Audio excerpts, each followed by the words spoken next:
Hi everyone, welcome to the next episode of Imaginal Goo. We're so excited for those of you who are tuning in.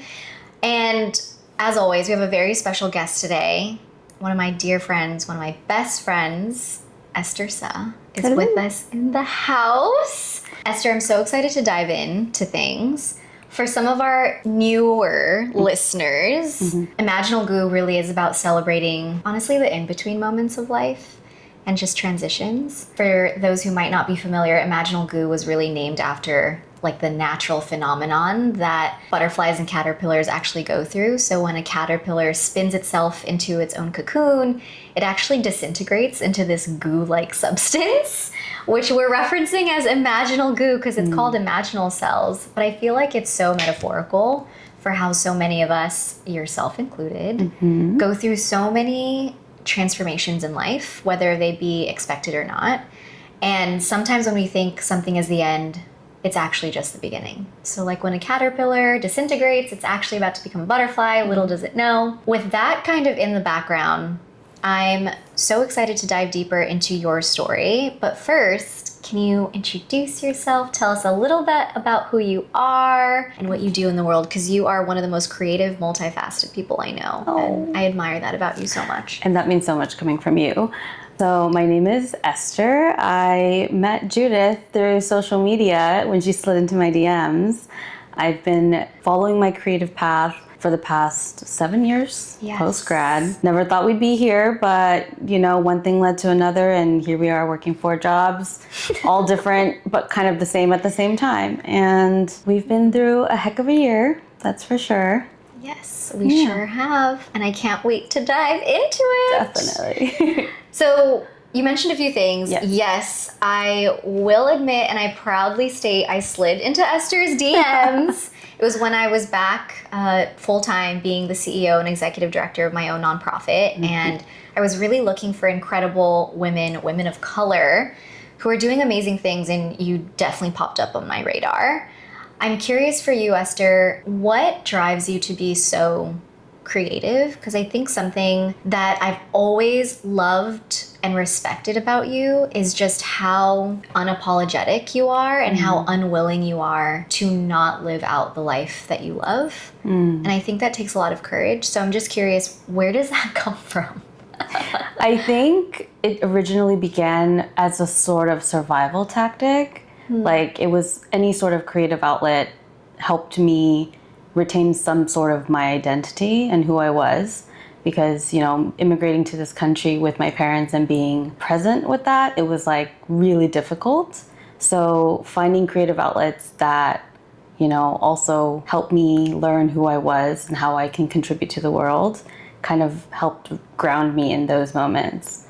That's beautiful. I deeply resonate with that as like a first generation student, and I think being first gen is something that has kind of woven into Imaginal Goo a bit in the different conversations I've had. And I'm curious for you, you know, being a child of immigrants, being first gen yourself, choosing a path that I think maybe not many choose. I have to ask, what is the worst piece of advice that you've actually ever been given? I would say, you know, our parents were always like, oh yeah, you're good at this, but you should do it as a hobby. And I think that was, you know, one of the things that kind of dampened what I was good at and how I could contribute to the world creatively. And that was kind of just like something I did in, not secret, but it was just never like fully expressed until I reached adulthood, decided not to go to medical school. And I was like, yeah, I'm just going to travel for a year and see how that goes. And started blogging, and, you know, you really never know where it's going to end up until you just follow it and people start connecting those things with you. And they're like, oh, you're really good at this and you were born to do this. Finally started accepting it myself. That's so lovely and inspiring to hear. I think, you know, knowing you and different facets of you, yes, you've blogged, you're a creator, you do incredible wedding photography, content for incredible events beyond weddings. Like, I've literally seen you fly to Paris and capture castles. Like, y'all, I have very lovely and modest friends, but I will not be the modest one in these conversations. It's so beyond being creative. And I think part of that really has inspired me to continue to be creative and also just redefine what does it mean to be creative. So I'm curious for you, what does being creative mean? And the craziest thing is like all of my life, I always thought that I was never creative enough, even though, you know, I would always be the person drawing in class or like painting all hours of the night. I think there was always like a level of comparison of like so many people that are doing even better than I am, and I'm just doing it just for fun or just doing it to like, you know, bring some part of myself like back to myself. So in creativity, I think it's just, you know, you're finding joy in what you're feeling. And because I was someone who could never fully express my feelings like verbally, I feel like it always came out in some sort of my art, or like I was able to release any stress or emotions that I couldn't process into my art. I love that, being able to use that expression as a form of healing, dare I say. And that's also something I've always admired about those who are creative, is really using it as an outlet in more ways than one. What's something that younger Esther, younger Yerang, would not believe about your life right now? I think in terms of how far we've come and what we've accomplished, I don't think she would ever believe that we would be where we are right now. Because doing something creatively and following my dreams creatively was never in the books.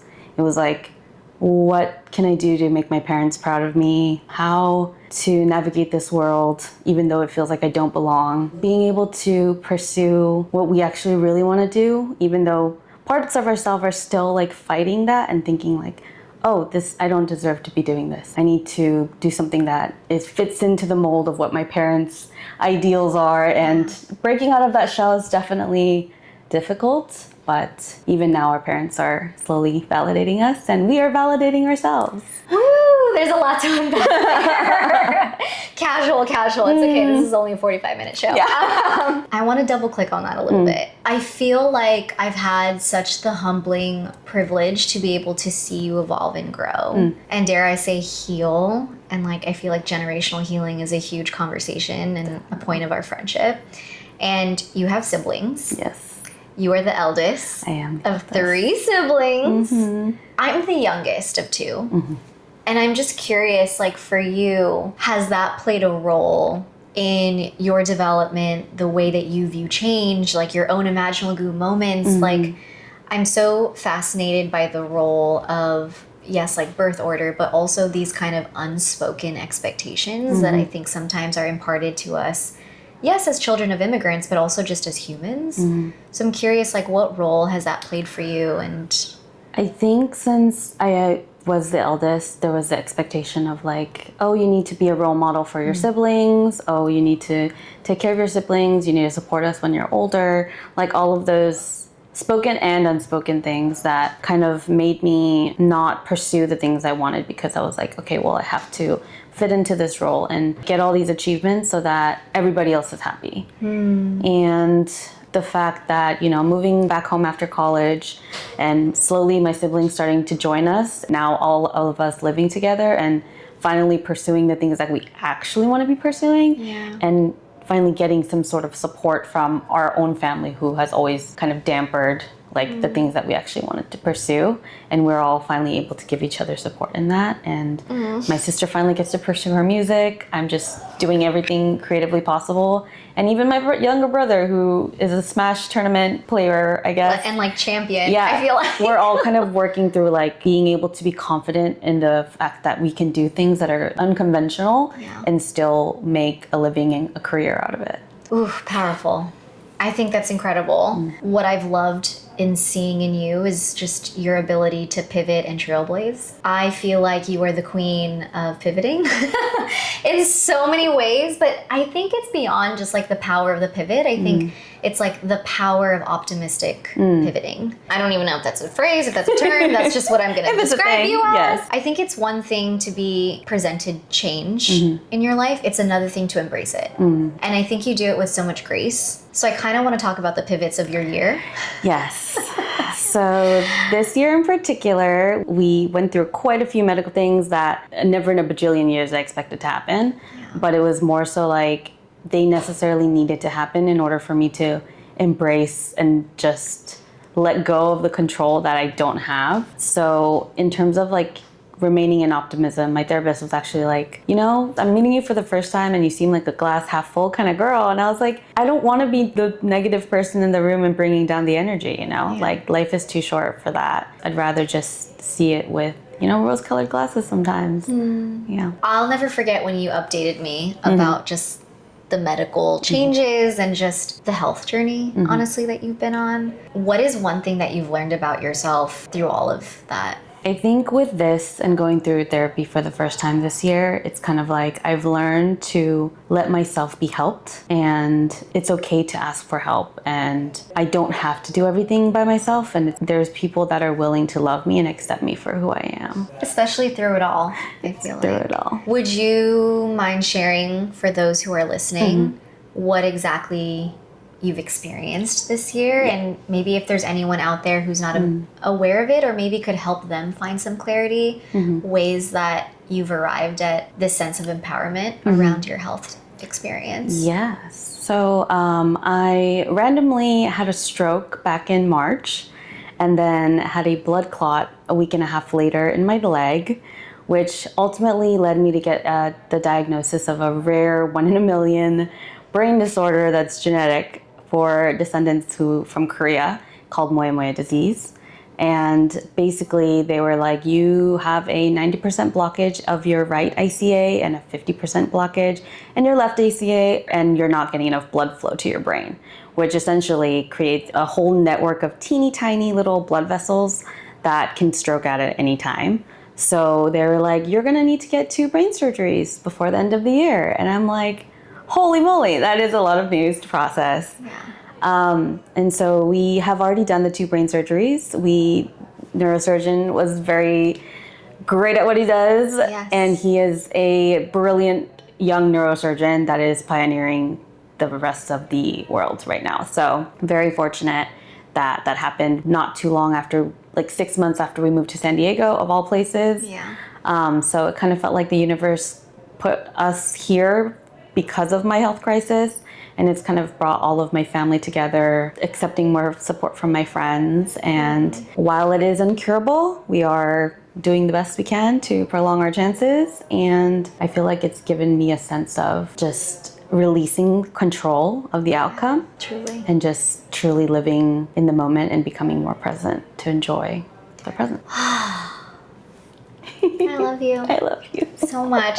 Like, I'm getting 2 brain surgeries.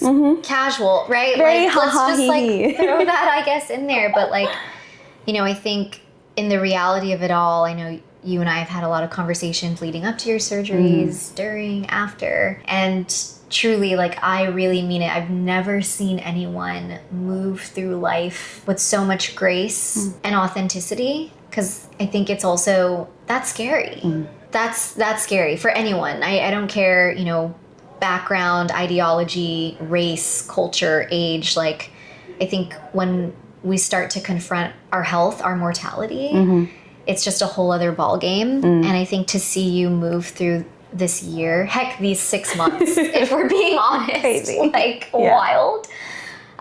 Truly, it's been so inspiring to see. How would you say you're now viewing life and just navigating what is your life now coming out of that? That is a great question. And I think to preface, I think because since college, I've had so many deaths of my friends that kind of not only prepped me for what was to come, but also just kind of let me live out my life in the fullest ways in honor of them.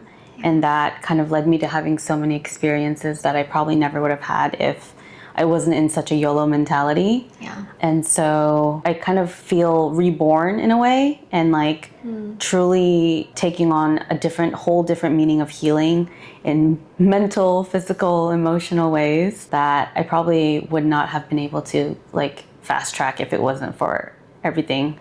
And on top of like the Moyamoya diagnosis, I, was diagnosed autistic and OCD and PTSD and derealization disorder. So it's kind of like getting to grieve my old life that I never would have fully understood if not for these diagnoses, and also forgiving myself for not fitting into the mold. Sorry, not me crying on this episode right now. Yeah. I think I'm finally I've let go of grieving and just taking the world as it comes.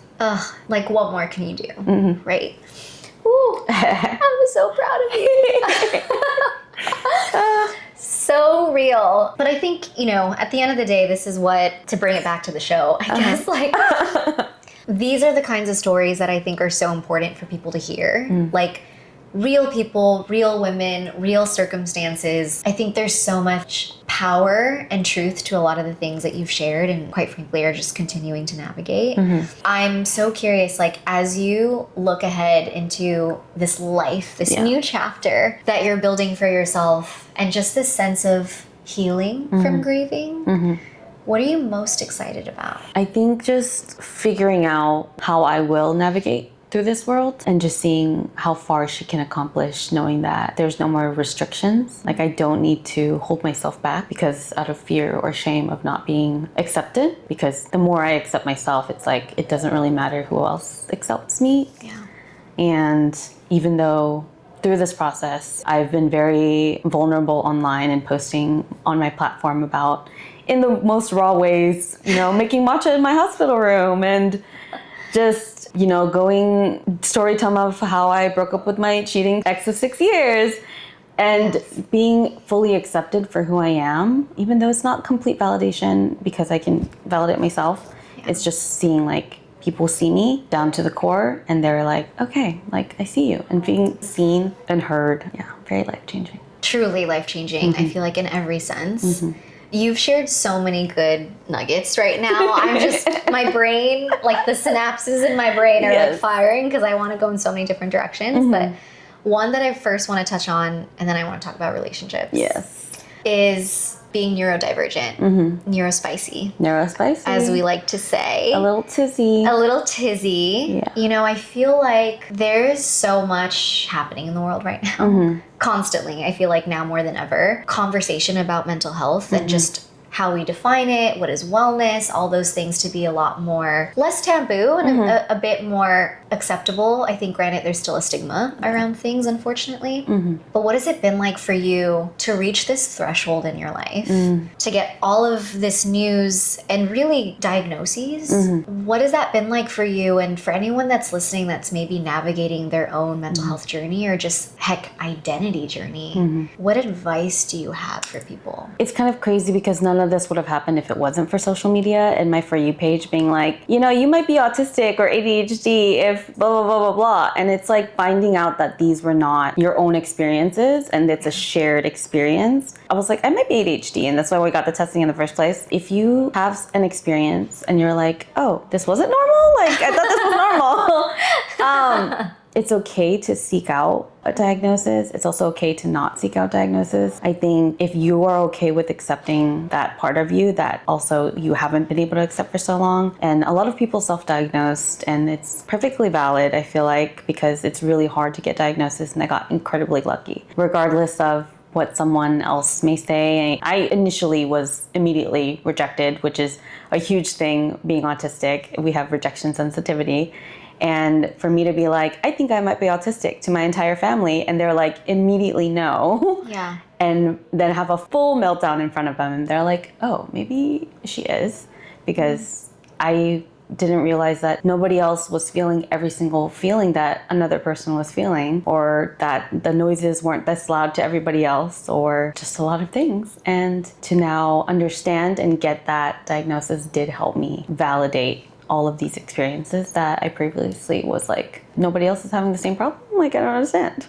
Like, it's just me. Yeah. Like, there's, gosh, that's so powerful. It sounds like being, one, wanting, choosing, and accepting the diagnosis gave you a sense of like freedom and clarity. And definitely. it like allowed you to really live out and also just, maybe for lack of a better phrase, like show up as your true self, which I've always loved and admired that about you, no matter what's come your way. I want to stay here a little bit, and then I want to go into like the juiciness of relationships, because girl, let's talk about relationships. What advice do you have for people who constantly find themselves as the first in their family? Again, no matter birth order, it doesn't matter if you're the only child, eldest, youngest, middle, whatever, sometimes there is that one person who refuses to quote unquote conform, or refuses to take silence, and like becomes this catalyst for change in their family. I feel like I actually can't take credit for that one. I feel like if anything, my younger sister is the catalyst for most of us. When she first moved home and was trying to have a lot of emotionally deep conversations with me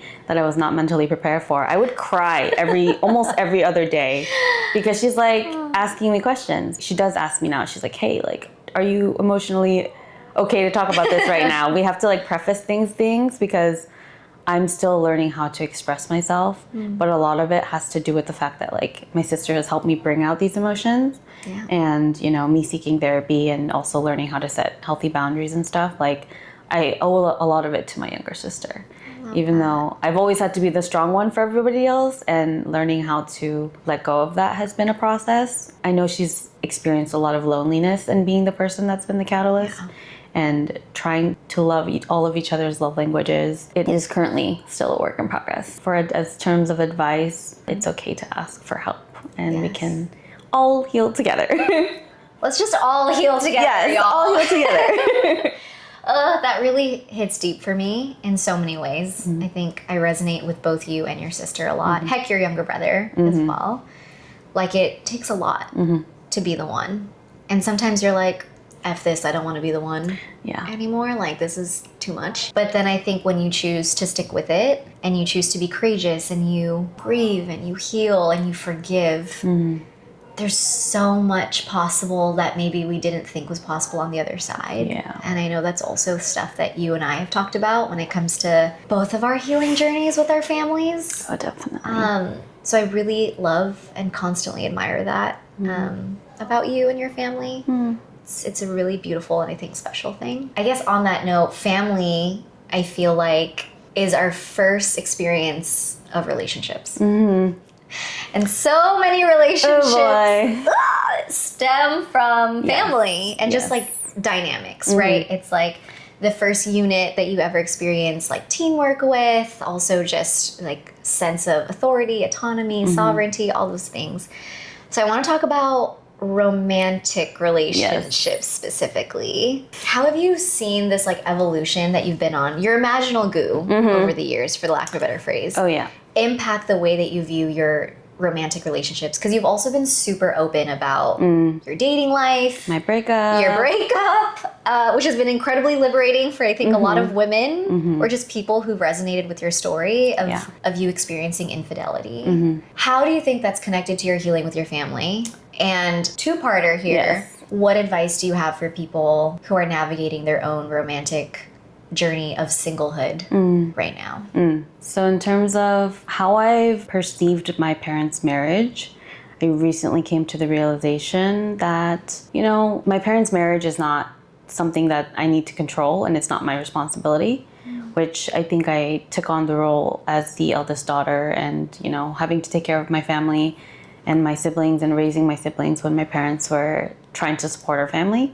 And that freedom has been kind of finishing the conclusion of this recent breakup, where I was like, okay, like I can't control what happens, the outcome. For me, my mom's been through a lot, and I think what happened with this recent breakup, it's kind of like a karmic past link of some sort. I was as patient as I could be, gave as much grace to him as I was giving to myself, and that's really all of the best that I can do. And also be willing to move on and let go of what no longer serves me, and lean into my family and friends that have very terrified of what's happening in my life have still shown up when he couldn't. I mean, the level of clarity you have is, I think, incredible and inspiring, and also like sobering too. I think as a friend of yours who's seen you walk through a lot of these transitions, it's been really disheartening to like see someone that you love, obviously,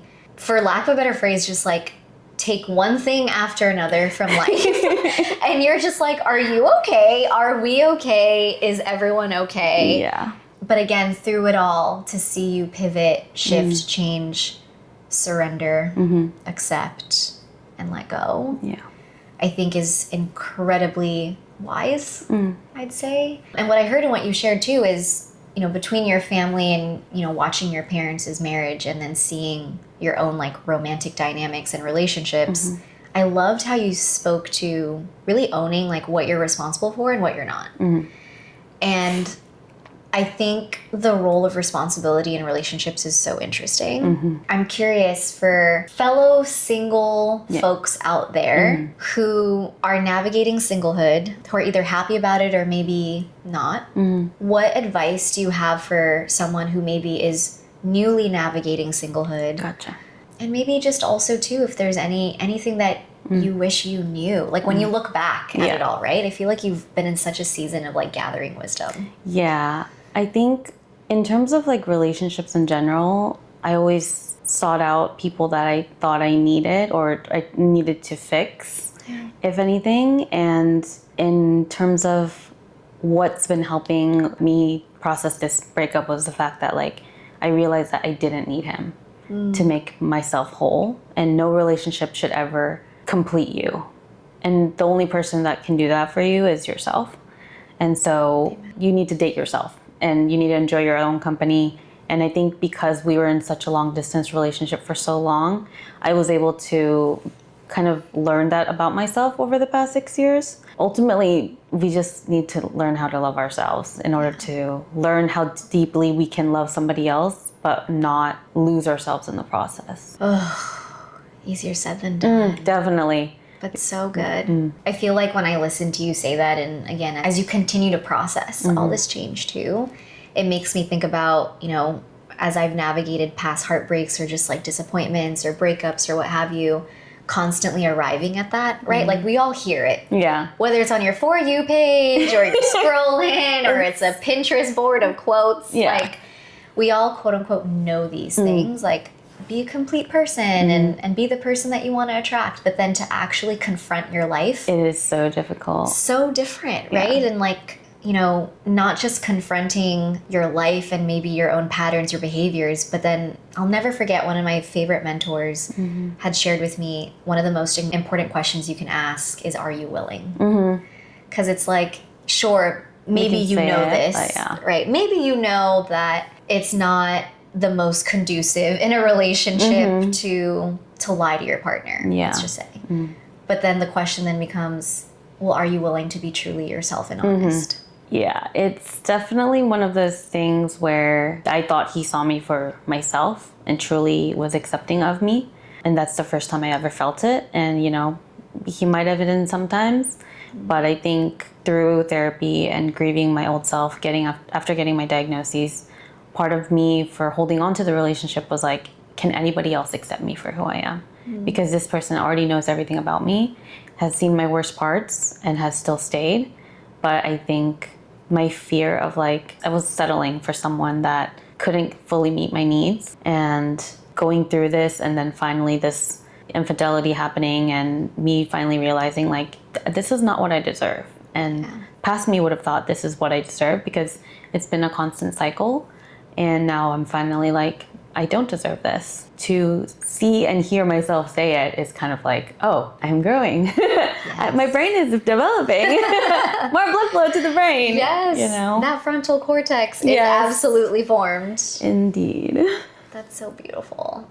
There's so many things I want to ask, but like, again, this show is only a limited amount of time, but who knows, there might be a part 2 coming up, y'all. I want to go into rapid questions, which is like our last few questions before I want to hand the mic over to you if you have any last things to say. But really, I think these are such a beautiful snapshot of giving our listeners an inside scoop into your internal world as you go through this Imaginal Goo. So, Esther, I'm going to read them off. Yes. And you just complete the sentence. Okay. No pressure, whatever comes top of mind. I am so proud of myself for. Putting in the work. I forgive myself for. Being ashamed of who I used to be. Dear younger self. Things are going to work out just fine. Dear future self. I look forward to seeing what you accomplish. What is one thing you know to be capital T true? Everything happens for a reason, whether that be you're ready to learn the lesson or not, or it's something that you're going to need to process, but it all comes for a reason. Oh, thank you. Oh, man. Thank you so much for your brazen, bold self. Really, the last thing I want to ask you is there anything that you want to say or share with our listeners today? I'm truly thankful for your presence because you're actually the first person that ever told me that I was brave for something. And thank you for believing in me, because it helped me believe myself. Always. Oh man. Okay, y'all, we gotta cut this out. Esther and I are now crying on the couch. Oh my goodness. Everyone, thank you so much for tuning in to this episode of Imaginal Goo with the one and only Esther Yerang Suh. It's been a pleasure as always, and we'll see you next time. Bye, everyone. Bye.